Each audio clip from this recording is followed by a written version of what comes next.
Hello, I'm May from Thailand. Please like and subscribe. I grew up in a wealthy family, and my parents gave me everything I wanted, except freedom.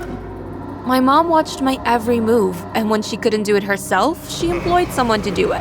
I'm not even kidding you guys. When I was 17, I came home from school to find a house full of guests. Uninformed servers were busy loading tables with all kinds of food. Mom, what's going on? May, darling, come sit next to your father and I. Sitting across from Mom was a scrawny-looking boy about the same age as me. May, the king and queen are here to ask for your hand in marriage. This is their son, your future husband. I burst out laughing, but stopped when I realized that no one else was laughing with me. Wait, you're serious? Yes, now say hello and behave yourself. I shot from my seat and grabbed the table. I will flip this table over, Mama. Stop this nonsense, May. No, tell them to leave now. When Mom said nothing, I tried to lift the table, but it wouldn't budge. So I grabbed the tablecloth and yanked it. Oh my goodness, May! Look at what you just did. The king is covered in soup. He looked hungry. A dozen servers scrambled to clean the mess while Mama fussed over the drenched old man. After 1,000 apologies from Mom, the king and his guests left. For the next couple of weeks, things were very tense at home, and Mom hardly spoke to me. I buried myself in schoolwork, and soon I forgot all about the boy and his royal parents. One day at school, I was about to open the library door when someone pushed it from the inside, knocking me over. Ugh, the boys at this school, always in a frickin' hurry. Who are you calling a boy? You? Who else? Maybe you should watch where you're going next time. Anyway, here. The boy extended his hand to help me up, but just as I was about to take it, he took his hand back, smirked, and walked away. What was his problem?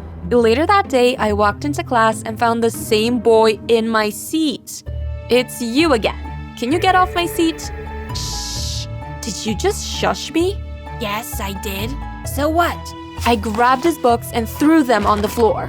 Hey, that's not nice. Just then, our teacher walked in to find us just about to go at each other. Causing trouble already, Lunar? Isn't Lunar a girl's name? I thought you were a boy. The whole class started to laugh. It's then that I realized how red Lunar's face had turned. She looked offended a little, then burst out laughing with the rest of the class. I was so embarrassed by my big mouth. As weeks went by, I realized that Lunar was really sweet and thoughtful. I showed her around and taught her all the things she needed to know about her new environment since it was her first time in Thailand. One day, she put a whoopee cushion on my seat, and when I sat on it, it let out a loud farting sound. The whole class burst out laughing, and so did I. I'd have been offended if it was someone else that pranked me. But honestly, I was starting to become so fond of Lunar, I didn't care what she did. We spent most of our time together, studying and doing our assignments. I even invited her to dinner at my house once, and the whole time, Mama kept a keen eye on her. Poor Lunar was so uncomfortable she never came home with me again. One day, we were in the library doing our homework when I caught Lunar staring at me and smiling. What are you staring at? You're so beautiful. I blushed and tried to ignore her, but she moved closer to me. What was she doing? I got my answer when she leaned in and kissed me. I'd never kissed a girl before, so I was really nervous. After our kiss, Lunar asked me to be her girlfriend, and when I said yes, she let out a squeal and kissed me again. Just then, someone cleared their throat behind us. Scrawny boy? My name is David. What are you doing here? I'm here for you, but I see you're busy kissing someone else. I don't think your mother would approve of this. Wait, what's going on here? This is none of your business. Excuse me? My girlfriend is my business. She's not your girlfriend. She's engaged to me. Lunar turned to me, a shocked look on her face. Is this true? Kind of, but it's complicated. Unbelievable. Lunar stormed out and I ran after her, begging her to let me explain, but she walked away angrily. To make things worse, David told me he'd be attending school with me. When I got home that day, I went straight to Mama. You had Scrawny Boy transferred to my school, didn't you? He has a name, May. Learn to use it, since he will be your husband one day. Never! You should be happy that he transferred to your school just for you. The two of you will get to know each other better. I get good grades, and I have a great future ahead of me. You already know I plan to go to a college abroad. You can't do this to me. Grades aren't everything, May. And a girl needs a husband to have a great future. I cannot believe you just said that. Seriously, what century was my mother from? Ugh. The next morning, I woke up to find a limousine waiting to take me to school. Hurry up and get ready, May. You don't want to keep David waiting. I tried to protest, but as usual, Mama got her way. From that day on, I rode with David to and from to school. Lunar barely spoke to me, and every time I tried to explain myself, David or one of his guards would pull me away from her. I finally decided I'd had enough of Mama and her controlling ways, so I decided to sneak out and go see Lunar. As soon as I left my house, a black car pulled over me and the window rolled down. David, what do you want now? I know you're going to see Lunar. Yes, I am, and you can't stop me. I bolted down the street and David drove after me, hooting and shouting at me to stop. May, watch out for the ditch. I didn't see the ditch until it was too late. I tried to dodge it, but I slipped and fell, rolling a few times before landing at the bottom of the ditch. I woke up to several hands touching me. I was confused for a minute until I realized that I was lying in a hospital bed. May, you're awake. Mama hugged me as she cried on my shoulder. Behind her were two ladies smiling at me. One was holding a measuring tape while the other was holding several wedding gowns. Mom, what's going on? You were in an accident, dear. David saved you. Isn't he great? David didn't save me. He's the reason I fell down that ditch. And who are these people? Oh, these ladies are from the bridal shop. They're here to fit you with your wedding gown. I'm so glad you're awake. Mom went to hug me again, but I shoved her and jumped out of the bed. Were you taking my measurements while I was asleep? You're all crazy. You need to try on these dresses now. I tried to leave, but Mom grabbed my hand and started to undress me. Mama, stop. I already told you I don't want to get married. You're being so selfish. Mama stopped and furiously glared at me. Is this because of that girl you've been fooling around with? What? Of course David had told her about Lunar. You need to forget about her. But I love her, Mama. You won't after you watch this. She pulled out a video of Lunar talking to the camera, her face emotionless. I hate you, May. You're a coward and a liar. We're over. No, this can't be. Lunar would never do that to me. Seeing Lunar break up with me on video broke my heart. I tried calling and texting her about 1,000,000 times, but all I got was radio silence. For the next couple of days, I watched as my mother got busy preparing for the wedding. I hated everything about it. Mama tried to cheer me up, but all I did was stay in bed and cry. My face was so puffy, I was sure I'd look ugly in my wedding photos. At the altar, I couldn't control my sobs. I cried and snorted into my bouquet. David tried to comfort me, but I pushed him away so hard he fell into his best man. Who was that guy anyway? I'd never seen him before. I held my breath when the wedding officiant asked if anyone was opposing mine and David's union. I closed my eyes and wished Lunar would burst in and just whisk me away. Just as the officiant was about to continue talking, someone in the crowd lifted their hand and stood up. I object. I turned at the familiar voice, and I couldn't believe my eyes. Mama? Of all the people to object to my wedding, Mama was the last person I expected to see. May, I have a confession. I offered Lunar a lot of money to leave you. I was speechless. I knew Mama was desperate to see me marry David, but I didn't know just how far she was willing to go. I thought your relationship with her was just you trying to make me angry. But seeing how sad you've been since she left, I realized my mistake. I'm so sorry, honey. Please go and look for her. You have my blessing. It's too late, Mama. She already left me. You're wrong. Lunar, you're here? Yes, and I have something to say. She walked down the aisle carrying a black bag and dropped it in front of Mama and Papa. It was full of cash. That day David took you away, your mother offered me money. She asked me to stay away from you, but I couldn't. I love you, May. Please, don't marry David. I ran towards Lunar and kissed her in front of everyone. Cheers erupted around us as I hugged her tightly. I guess the wedding's canceled. Even more cheers and hoots as Mama and other people swarmed around us. So, what do you girls think about a June wedding? Mama, would you stop? You're embarrassing me in front of Lunar. We all laughed and hugged each other. I'd never been happier. Our love won.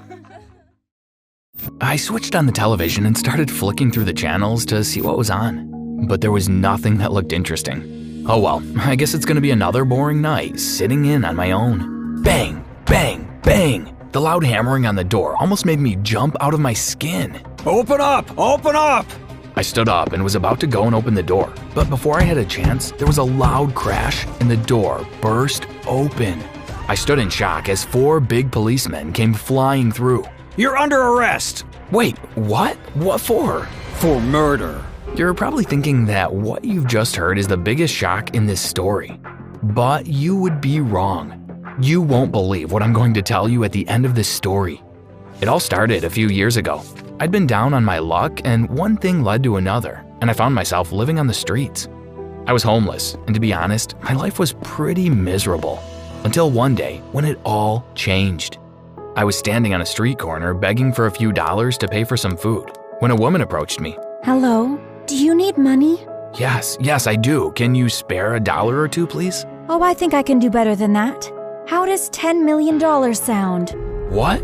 You're joking, right? No, I'm not joking. In fact, I'm deadly serious. I will give you $10 million, but you will need to do something for me. What? I am a cosmic surgeon. I want you to let me perform facial surgery on you. Is that all? Yes, that's all. I didn't have to think about it at all. I'd never thought of myself as particularly good looking, so I had no problem with having my face altered. Okay, I'll do it. It's a deal. The woman handed me a card with the address of a clinic on it. Come to this clinic on Monday at 11 a.m. I will meet you there, and we will do the operation straight away. I took the card and looked at the address. It wasn't that far from where we were. Okay, I'll be there.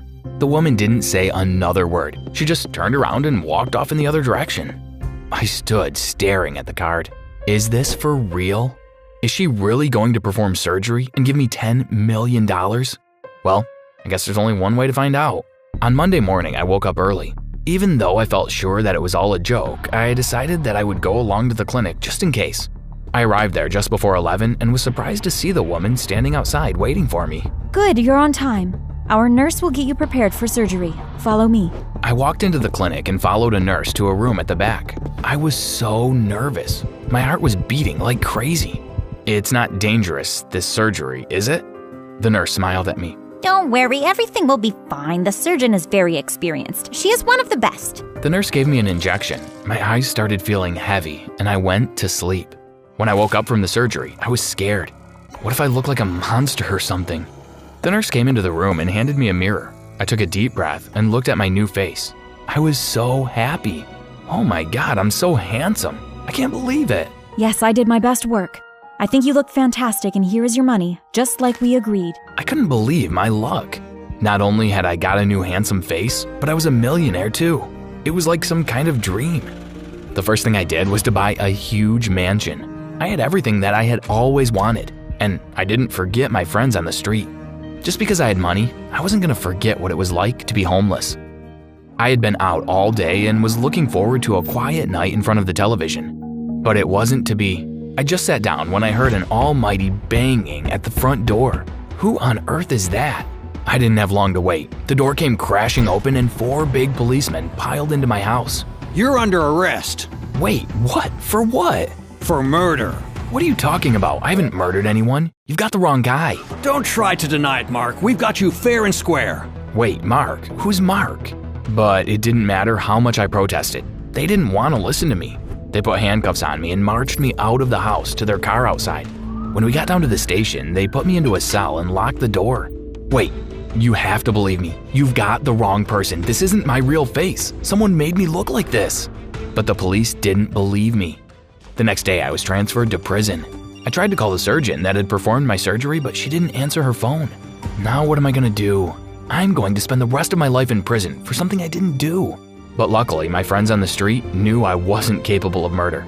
They decided they were going to help me. They took a photo to the police, which showed a scar that I have on my hand. When the police saw it, they began to think that maybe I was telling the truth.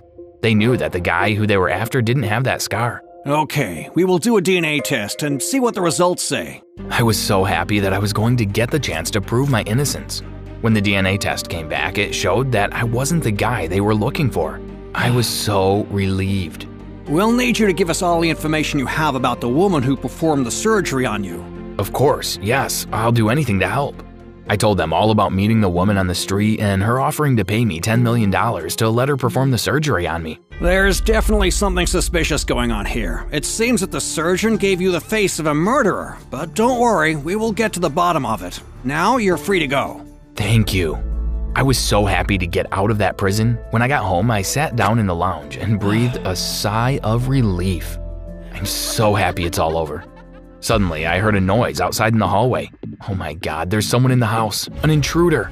I picked up a bat and crept toward the door. But before I had a chance to do anything, the door opened, and I was shocked to see the surgeon standing there. You, what are you doing here? I think you owe me an explanation. Whose face did you give me? I gave you the face of my brother. Your brother? Yes, But why? because I wanted my brother to be able to get a new face and to be able to live freely. I was so angry. This woman had nearly cost me my freedom. You're crazy. You can't mess with people's lives like that. I lunged at her and we started fighting. Suddenly, I felt her fist land hard on my chin and everything went black. When I woke up, I was in the hospital. I blinked my eyes and looked around. All my friends from the street were in my room watching over me. What happened? How did I get here? You were fighting with the surgeon and got knocked unconscious. But how did you find me? We didn't. The police did. They had installed secret security cameras in your home and saw everything that happened. As soon as they saw the surgeon was at your house, they sent out a patrol car to help you. They arrived just as the surgeon knocked you out cold. They arrested her and took you to the hospital. Well, thank God she's been arrested. But what about her brother? He has a new face. He could be anyone, anywhere. What if he comes and tries to attack me? What will I do? What if he wants revenge for me getting his sister arrested? I was starting to find it difficult to breathe and alarms started blaring. The doors opened and the doctor came rushing in. Out, all of you! He needs to rest! My friends left and the doctor told me to rest. I lay back on my bed and was about to close my eyes when I saw my friend Jared was still in the room. Jared, I'm fine, you can go. You don't need to worry about me. But instead of Jared smiling and wishing me well, he suddenly sprang at me and started hitting and kicking me. Jared, stop, what are you doing? I was so confused. What was going on? Why would Jared want to hurt me? And then it dawned on me. My heart sank and fear rose up in my chest. Oh my gosh, no, please don't tell me. You're the surgeon's brother, aren't you? Jared didn't answer. He didn't have to. I could see by the guilty look on his face that what I had said was correct. Help, help, someone help me! The door opened and my other street friends came flying in. They dragged Jared off me and pushed him to the ground. One of them sat on him while the others grabbed a bedsheet and tied his hands behind his back. Thank God you came back. I don't know what I would have done if you hadn't. When we realized Jared had stayed behind, we wondered what he was up to. He is new on the street and has always been a bit strange. Not really one of us, you know. He's definitely not one of you. He's the surgeon's brother. He's the murderer the police are looking for. My friends all looked shocked when they heard what I said. I think we'd better call the police, don't you? One of my friends made the call, and within 5 minutes, the police had arrived and arrested Jared. Good work, lads. We've been hunting this guy for years. Now, with your help, he'll be going to prison for a very, very long time. I finally felt that I could relax. Both the surgeon and her brother were safely behind bars. Who would have thought that one decision could lead to such a crazy adventure? But one thing for sure, I've definitely had enough excitement to last me a lifetime. No more crazy adventures for me. Hi, my name is Celeste. I'm from the Bahamas. I never expected to fall in love with my enemy. Isn't that insane? Before I go on, don't forget to like and subscribe to our channel. When I was 5 years old, my family moved and we ended up living next to the biggest jerk ever, Antonio. He'd pulled off heads from my dolls, tugged at my ponytails in class, and one time, he added salt to the lemonade I was selling, so everyone demanded refunds. I couldn't wait to go to college and get away from Antonio, but that dream was shattered when Antonio got into the same college as me. On the first day of college, I wanted to make the perfect impression, so I chose my wardrobe carefully. Hi. Antonio stepped out in front of me. Then it happened. Someone bounced Antonio's hand and his milkshake flew into my sweatshirt. I'm so sorry, Celeste. Ugh! Why do you have to ruin everything? I stormed off. Hey, wait up! I stopped. Hi, I saw what happened. Here you go. Before me stood the most handsome guy I'd ever seen. He introduced himself as Zach, handed me the napkins, and I thanked him.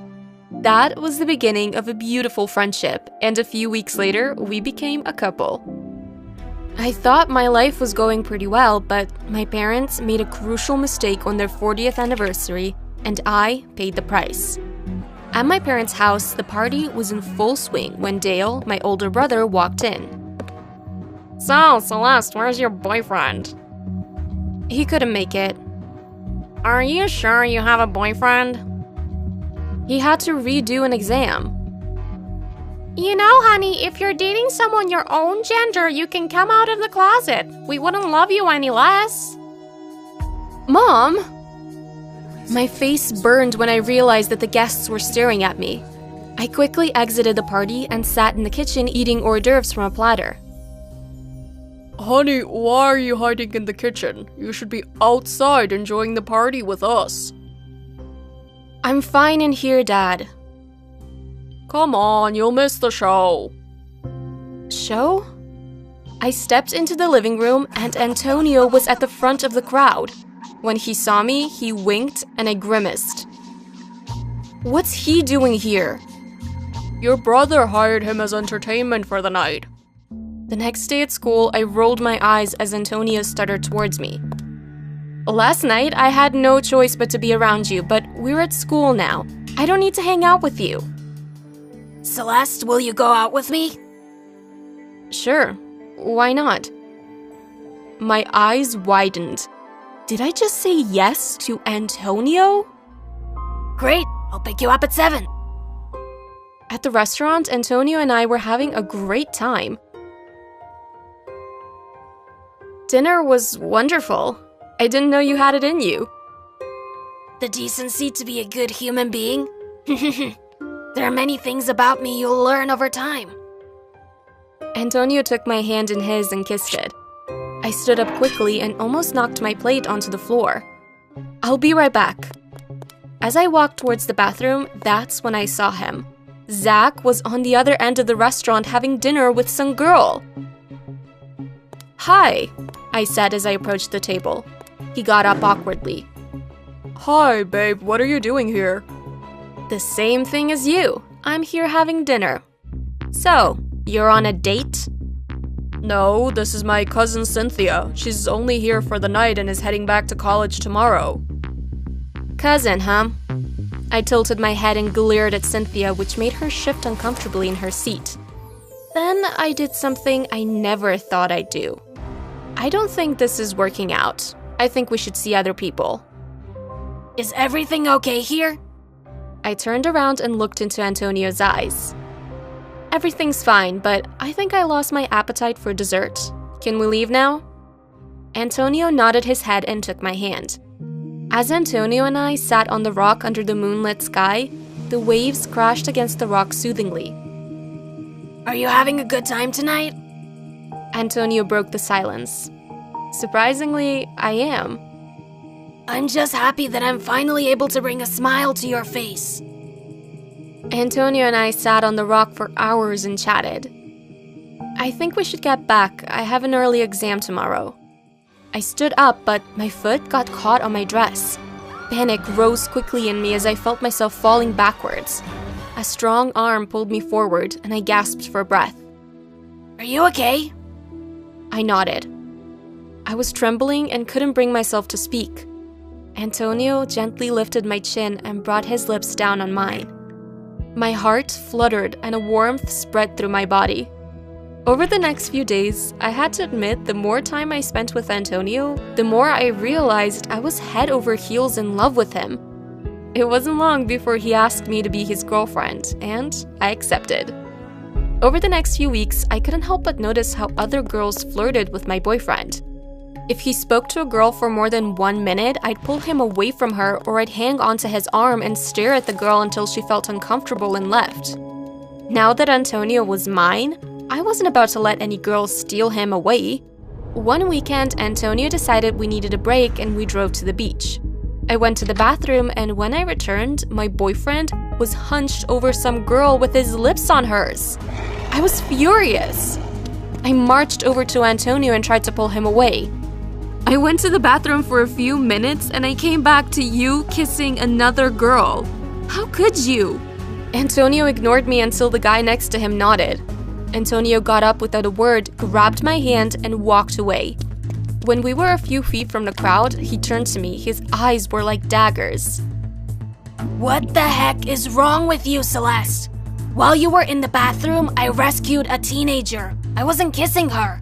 I was trying to resuscitate her, for crying out loud. My face turned red.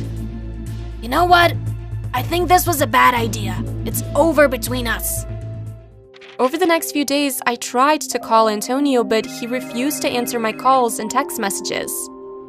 You really blew it, Celeste. I mumbled to myself as I tried to call Antonio for the 500th time. I had to get Antonio back. I just had to. I couldn't live my life without him.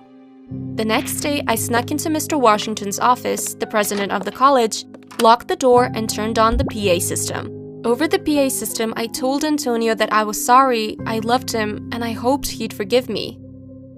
I turned off the PA system and inhaled deeply. Suddenly, loud cheers and clapping could be heard from around the school. I stepped out of Mr. Washington's office, and Antonio was there. He pulled me into a kiss, and I melted into his arms. Over the next few days, my social life was amazing. But I was failing in all of my classes. I needed to pass my midterms in order to bring my grades up.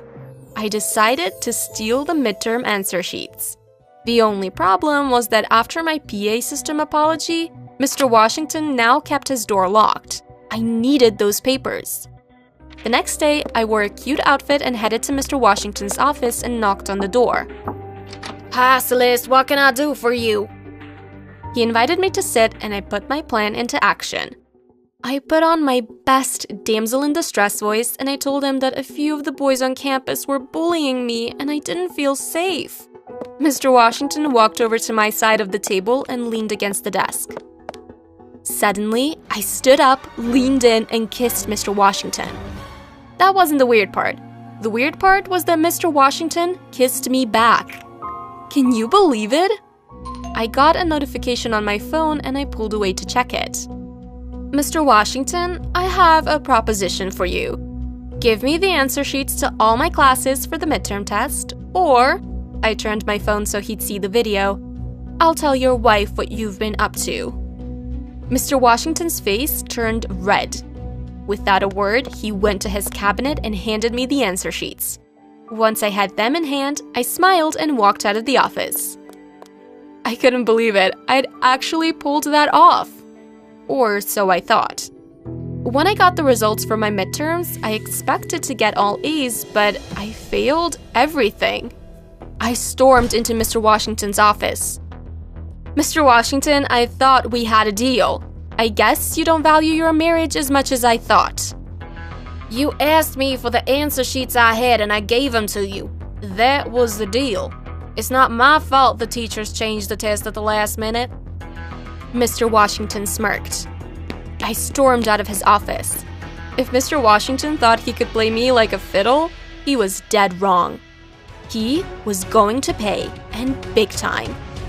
I blurred my face and posted the video from a fake account to social media with the headline, "President of prestigious college preys on young female students."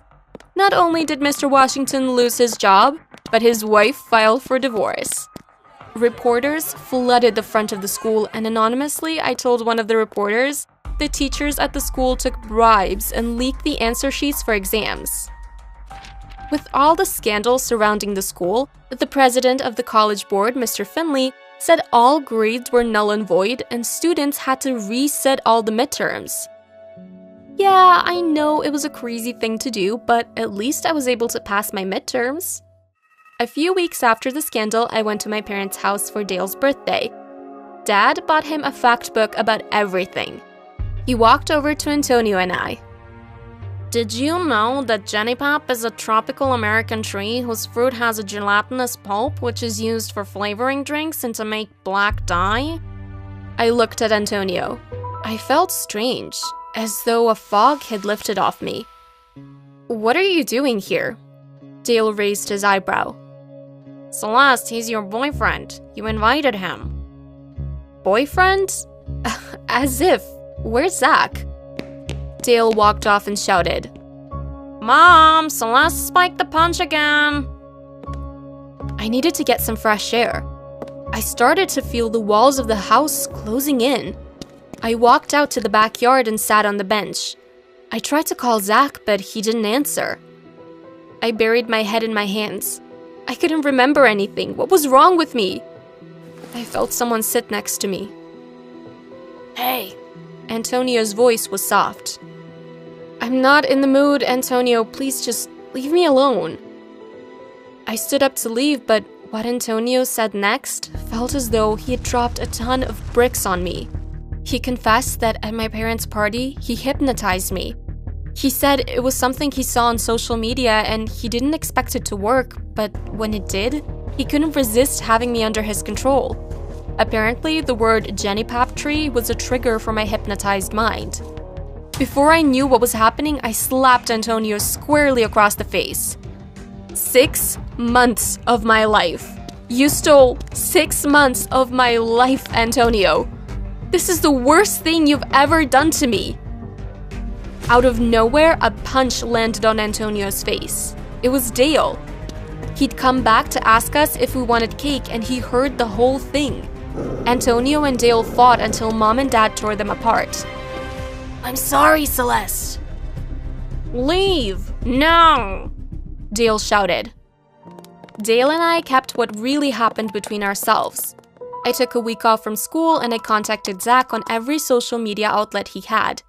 I told him I really needed to see him and it was important. While home alone one afternoon, there was a knock on the door. Thanks for coming. I smiled. Antonio actually contacted me. He told me what he did and he wanted to make things right. So, did he make things right? At least I know why you've been acting so weird over the past few months. I leaned forward to kiss Zach, but he pulled away and my heart dropped. What's wrong? I'm taking my girlfriend to meet my parents. Zach stepped to the side so I could see the girl seated in the front seat of his car. I really hoped things had turned out differently, but when you get lemons, you make lemonade, right? Zach smiled and walked away. I closed the door, sank to the floor, and cried. The next day, I was at the supermarket when I noticed Antonio. I turned my trolley and walked in the other direction, hoping that he didn't see me, but he did. Celeste, please forgive me. You can't stay mad at me forever. Watch me. I walked away and Antonio trailed behind me. As I passed 2 ladies on the aisle with hair dyes, one said, Did you know this dye comes from the Jenny-Pop tree? I spun around and pulled Antonio into a kiss.